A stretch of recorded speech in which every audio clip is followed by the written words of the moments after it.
বৈদেশিক নীতি যা করেছি তোমরা সকলে সেটা জানো, আমি বেশি কিছু বলতে চাই না। আমরা বলেছি যে ইন্ডিয়ান ওশানকে শান্তি এরিয়া ঘোষণা করা হোক। আমরা এই যে অঞ্চলের লোক, বাংলাদেশ, ভারতবর্ষ, সিলন, সকলেই বলছি আমরা, কিন্তু তারা শক্তি আছে, এরোপ্লেন আছে, তারা ঘাঁটি তৈরি করতেছে।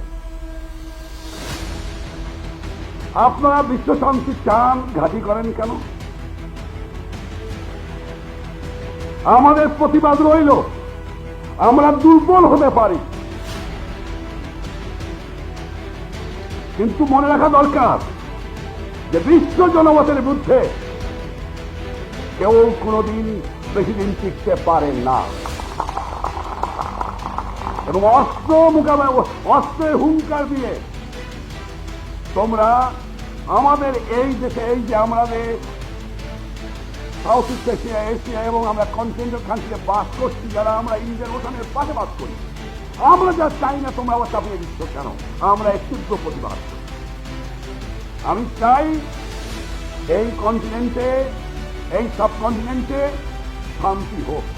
আমি শান্তিপূর্ণ সহ অবস্থানে বিশ্বাস করি।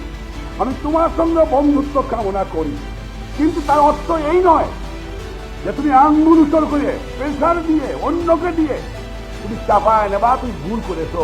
তোমার এহিয়ার জেলখানায় বসিয়া, ফাঁসির কাছে বসিয়াও আমার মুখ দিয়ে এক কথা বার করতে পারো নাই। তোমাদের জানা উচিত, তোমরা এখনো 25 বছর কেহ নাই যে শেখ মুজিবর কি চিনি। তাই আমাদের নীতি পরিষ্কার, আমাদের যে ফরেন পলিসি চলবে।